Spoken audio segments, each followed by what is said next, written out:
Y'all, bail was denied. Judge Aaron said, you better get out of here with this mess.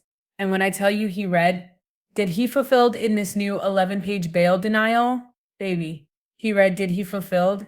Y'all, how y'all doing today? Well, baby, if you are the rats and roaches in Sean Diddy Combs' jail cell, I know y'all just started crying tears of pain that mofo was not getting out any earlier despite having the president of the US trying to put his finger on the scale. Despite, according to the Rolling Stones, actively trying to buy his way to freedom because large amounts of money have exchanged ties between Diddy's camp and the president's camp. Despite all that, Judge Aaron is taking Maureen Comey's advice and he is doing what he always has done. He is operating without fear or favor.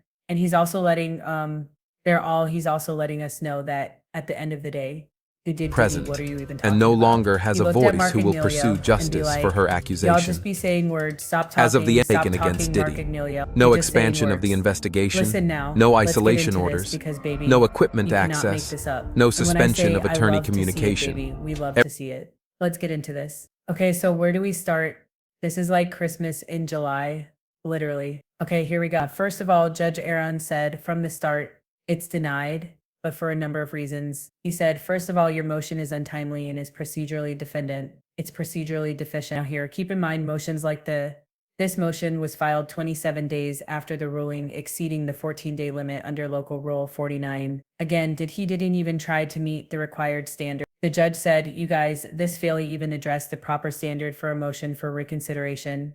Let him alone, meet it. Now, why would the team of skilled lawyers, the demon team of 10 lawyers, file a motion 27 days after ruling? Well, I have my own thing. I don't think it's because they didn't know about the deadline. I think it's honestly because they're trying to put anything out in the media that Trump's team can grab onto and use as a reason for a mistrial. Now, keep in mind when it comes to Trump's team, okay, Diddy is actively, according to the Rolling Stones, trying to buy his way out of this. Money is already being it's already being exchanged. So again, they're not going for anything. They just want a headline that the dummies in the back can be like, oh, well, they filed the motion and now it's unconstitutional. Man, shut up. Anyway, let's keep going. All right.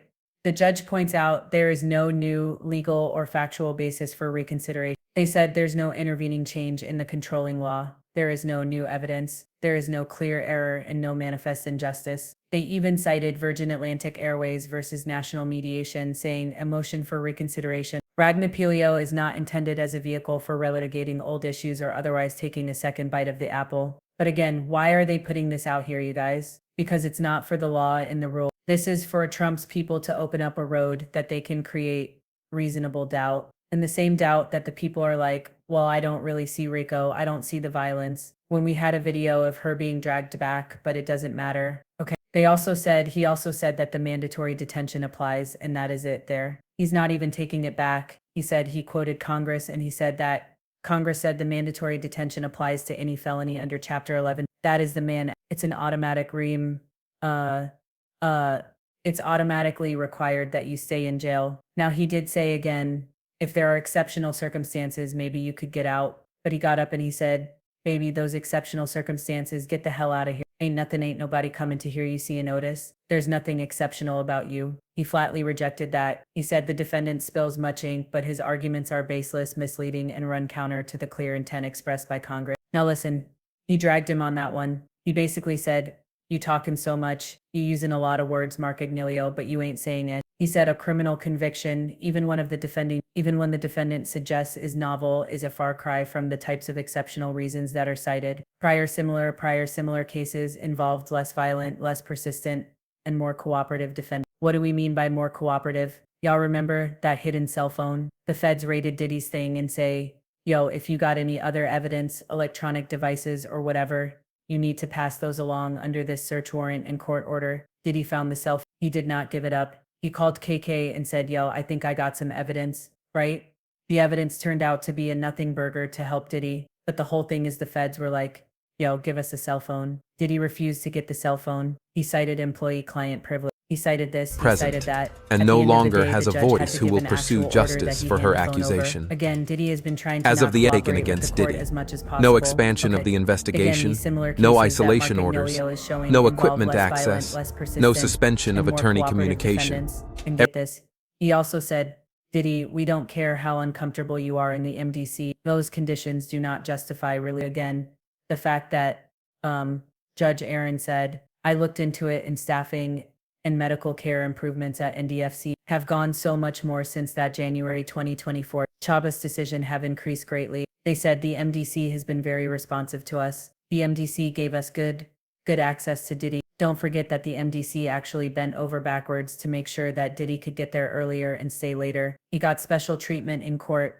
but he didn't think that was enough. And again, he also said that Diddy never claimed that he was personally harmed in the He said the motion is devoid of any claims that the defendant himself was impacted in any way by those conditions. I would go one step forward and say, wasn't Diddy floating things that he was a hero? He was a celebrity in the MDC when he came back. He got a standing ovation because everybody was like, wow, I can't believe you did it. What happened, Diddy? I thought, according to you, you was running that jail. Was that more PR spin, or were you lying then?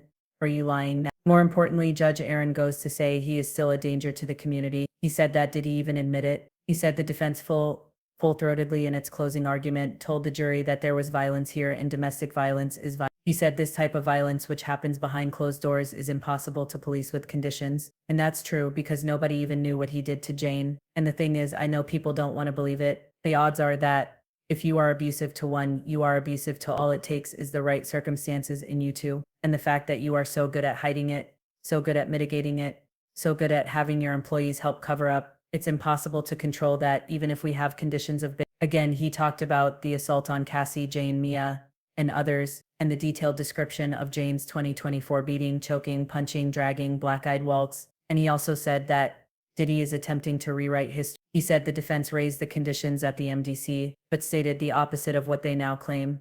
Doing so would take a second bite at the apple. Again, he quoted so much legal standards. If you guys are interested, again, there's a mandatory detention after conviction of Mann Act felony. Okay, it did fell under what they define as crimes of violence against, includes Mann Act felonies. There's local criminal rules. The 14-day deadline for reconsideration has passed, and in United States, via being a first-time offender or student is not exceptional. Okay, and there is a strict standard for reconsideration. Again, you guys listen, I'm gonna go live later to talk about this, but Judge Aaron read Diddy down, spills much ink explaining why, but his arguments are baseless and misleading, fails to meet or even address the proper standard. Defendant suggesting otherwise, relying on defunct policies is inaccurate and misleading, fails to present any reason, and this should be swiftly rejected, and the defendant cannot now claim that there was an intervening change. Doing so would relitigate old issues. Y'all listen. Shout out to Judge Aaron and the federal prosecutors for speaking truth to power and saying, we don't care what this administration, what will, or plan to do right now. If it's under our watch, we're going to do what's right. Now what happens after that, they don't have any control of, but they are standing in truth to power. You guys, this is great news. I'm going to go live later and talk about that rolling article. In the meantime, let me know what you think in the comments. I'll talk to y'all later. Bye. Taken against Diddy. No expansion of the investigation, no isolation orders,